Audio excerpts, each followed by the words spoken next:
భలే ఐడియా చేసావు బ్రదర్. మరి మ్యాచ్ ఫిక్స్ చేసేద్దాం పద.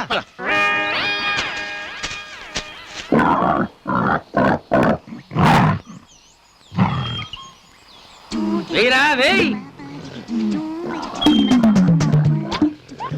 నీ తొక్కలో బిల్డప్ తర్వాత ముందు బాల్ ఎప్పుడు చేస్తానుండ్రా.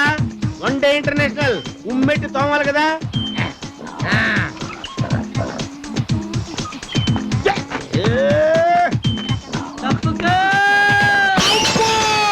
అల్లుడు అల్లుడు మా అల్లుడికి ఏమైంది బాబు? అల్లుడు సంగతి తర్వాత ముందు నువ్వెవరు చెప్పు. నేను అమ్మిరాజుకి పిల్లనిచ్చిన మామను బాబు. డాక్టర్ గారు మా అల్లుడికి ఏమైందండి? ఆడకూడని వయసులో క్రికెట్ ఆడాడు, తగలకూడని చోట తగిలించుకున్నాడు. ఇక సంసారాన్ని పనికిరాడు. హలో అనయ్య. చెప్పమ్మా. అనయ్య, అమ్మ ఏమైందమ్మా? అమ్మ సాగర్ అన్నయ్య కోసం అక్కడికి బయలుదేరబోతోంది. అలాగా? అవునన్నయ్య. అమ్మ నాకు 2 రోజుల పెళ్లి చూపులు ఏర్పాటు చేసిందంట.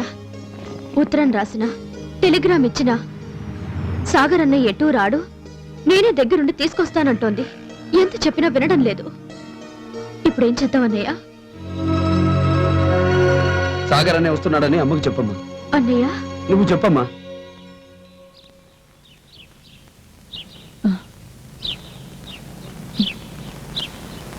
ఏమే సునీత, ఆ ఊరి నుంచి వచ్చే బస్సులు రైళ్లు అన్నీ వచ్చి వెళ్ళిపోయి ఉంటాయి.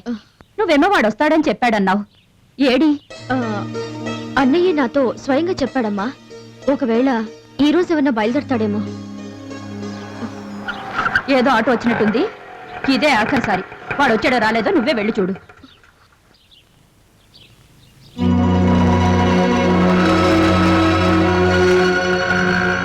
అన్నయ్య వాడు వచ్చాడా?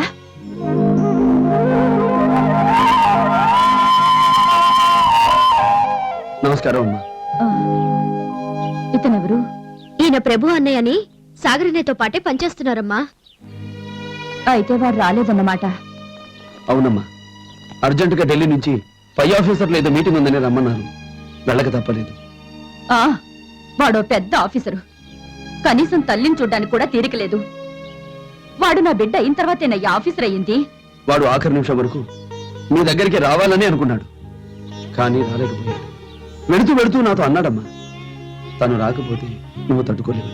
లేకపోతే ఏంటయ్యా? తెల్లారితే దీనికి పెళ్లి చూపులు. దగ్గరుండి అన్నీ చూసుకోవాల్సింది వాడే కదా. ఇప్పుడు మీటింగులు అవి ఇవి అంటే ఎలా? నేను నీ కొడుకు లాంటి వాడిని కదమ్మా. వాడి లేని లోటు లేకుండా అన్ని నేను చూసుకుంటాను. అంతకంటేనా? నా కొడుకు రాకపోయినా ఇంతకు ముందు వరకు వాడితో మాట్లాడి వచ్చిన నిన్ను చూస్తుంటే వాడిని చూసినంత ఆనందంగా ఉందయ్యా. ఆ ఆనందంలో వచ్చిన మనిషిని ఇక్కడే నిలబెట్టి మాట్లాడుతూ ఉంటావా? అయ్యో నామతిమండా. బాబు లోపలికి రా.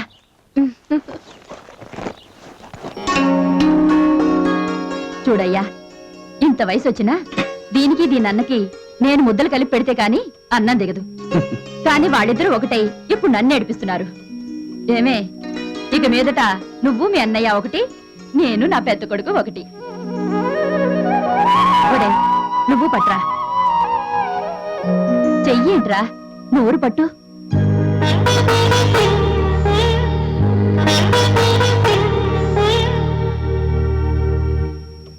ఏమైందయ్యా?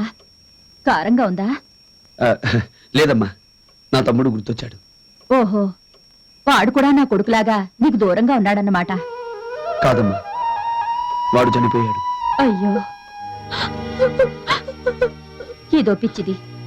ఇలాంటి మాటలు వింటే నేనేనా తట్టుకోగలను, కానీ ఇది అస్సలు తట్టుకోలేదు. నువ్వేం బాధపడకు బాబు. నువ్వు నన్ను నోరారా అమ్మా అని పిలిచావు. నిన్ను అన్నయ్య అని పిలవడానికి చెల్లెలుంది. మా సాగరే నీ తమ్ముడు అనుకో.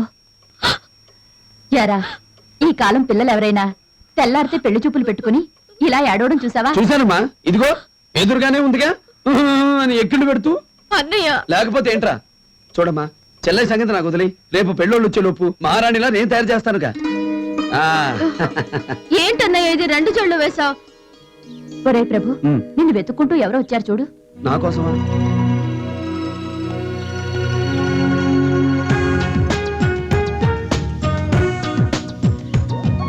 హాయ్ బావా. నువ్వా? నేనే. ఎవరు బాబు ఈ అమ్మాయి? నేను ఈ నా అత్త కూతురు అత్తయ్యా. అత్తయ్య అవునత్తయ్యా, మా బావకు మీరు అమ్మైతే నాకు అత్తయ్య కదా అయ్యేది. నన్ను ఆశీర్వదించండి అత్తయ్య. కళ్యాణం వస్తుంది. థ్యాంక్స్ అత్తయ్య. బావా, చెప్పడం మర్చిపోయాను. ఢిల్లీ నుంచి మెసేజ్ వచ్చింది. కాన్ఫరెన్స్ ఎక్స్టెండ్ అయిందట. సాగర్ రావడానికి టైం పడుతుందట. ఏంటి ఇంకా టైం పడుతుందా? ఒరే, ఈ రోజు పెళ్లి చూపులని వాడికి తెలుసు కదరా. చూడమ్మా, వాడు రావట్లేదని ఇక్కడెవ్వరూ బాధపడట్లేదని చెప్పు. పెళ్లికైనా వస్తాడా లేదా వాడి పనులే ముఖ్యమని అక్కడే ఉంటాడో కనుక్కో. వాడి బదులు నాకింకో కొడుకున్నాడని వాడితో చెప్పు. అమ్మా, పెళ్లివాడు వచ్చే టైం అయింది. వెళ్ళి సునీతని రెడీ చెయ్యి. ఏంటి ఎక్కడికి వచ్చావు? ఏంటేనా? అత్త కూతున్నావుగా, మరి ఇక నుంచి అన్ని ఏలే. నువ్వు ఒక్క రోజులో వచ్చేస్తానని చెప్పి ఇక్కడే సెటిల్ అయిపోయావు. నేను చూడకుండా ఉండలేక వచ్చేసాను. నాకు మాత్రం లేదా ఏంటి? నువ్వు రోజు కల్లోకి వస్తున్నావు తెలుసా? అదిగో పెళ్లివాడు వచ్చేసారు. నమస్తే. నమస్కారం. రండి. పద. నమస్కారం అమ్మా. నమస్కారం పదండి. బాబు. నమస్కారం.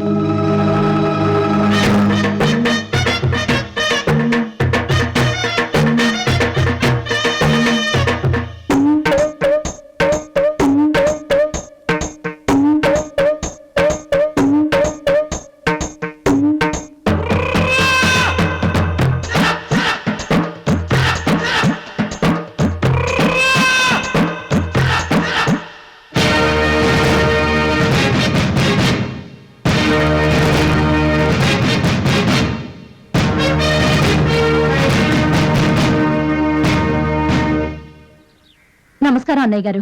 నమస్కారం. లోపలికి రండి. పదండి. మీ అబ్బాయి అక్కడమ్మా? ఏదో అర్జెంట్ పని మీద ఢిల్లీ వెళ్ళాడు. అమ్మా, నేను వెళ్ళి సునీతని తీసుకొస్తాను. ఇతనెవరు? ప్రభు అని మా సాగర్తో పాటే పనిచేస్తుంటాడు. వాడికి రావడానికి వీలు పడక వీడొచ్చాడన్నమాట. ఆహా.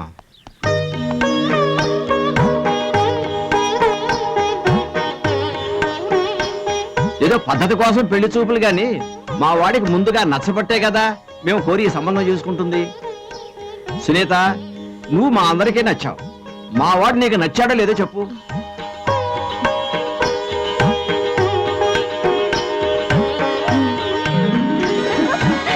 అయితే తాంబూలాలు మార్చుకుందామా? ఓ తప్పకుండా. కానీ దాని ముందు ఓ విషయం అడగాలి. నేను కట్నాలు కానుకలేం కోరుకోవడం లేదండి. పైగా నేను జడ్జిని, అటువంటి అడగకూడదు కూడా. కానీ ఇంట్లో ఉన్న ఆడవాళ్ళు ఉన్నారే, వాళ్ళ కోరికలు వేరు. వాళ్ళు రాబోయే కోడలు లక్ష్మీదేవిలా ఇంట్లో అడుగు పెట్టేటప్పుడు కనీసం 2 లక్షల రూపాయలు విలువ చేసే బంగారం వెండి లాంటి లాంఛనాలు కావాలంటున్నారు. క్షమించండి, మా అమ్మాయిని మీరు ఇష్టపడి నేరుగా కబురు పంపితే ఏర్పాట్లన్నీ చేశానే గాని మాకంత స్తోమత లేదు. మీరు బయలుదేరచ్చు. అమ్మా, ఒక నిమిషం. అమ్మా, ఇంత మంచి సంబంధం కేవలం 2 లక్షల రూపాయల కోసం వదులుకుంటామా? పైగా వాళ్ళు అడిగింది కట్నంగా కాదు, మన అమ్మాయికి వస్తువుగా. మనకెలా కుదురుతుందయ్యా? సాగర్ కూడా ఇక్కడ లేడు. వాడిని అడగకుండా మాటిస్తే రేపు వాడొచ్చి మన పరిస్థితి తెలుసు కూడా ఎలా ఒప్పుకున్నావమ్మా అని అడిగితే నేనేం సమాధానం చెప్పాలి? సాగర్ బదులు నేను చెప్తున్నానమ్మా, దయచేసి ఒప్పుకో. నేను చెప్తే సాగర్ చెప్పినట్టే. నువ్వు ఇంకేం ఆలోచించుకో. సాగర్ నేను ఒప్పిస్తానుగా. సార్, మీరు అడిగినవన్నీ ఏర్పాటు చేస్తాను. తాంబూలాలు మార్చుకోండి. అన్నయ్య గారు, నా బిడ్డ ఉండాల్సిన స్థానంలో వీడుండి ఈ శుభకార్యం జరిపిస్తున్నాడు. ఇది కూడా వీడి చేతుల మీదే కానివ్వండి. అమ్మా,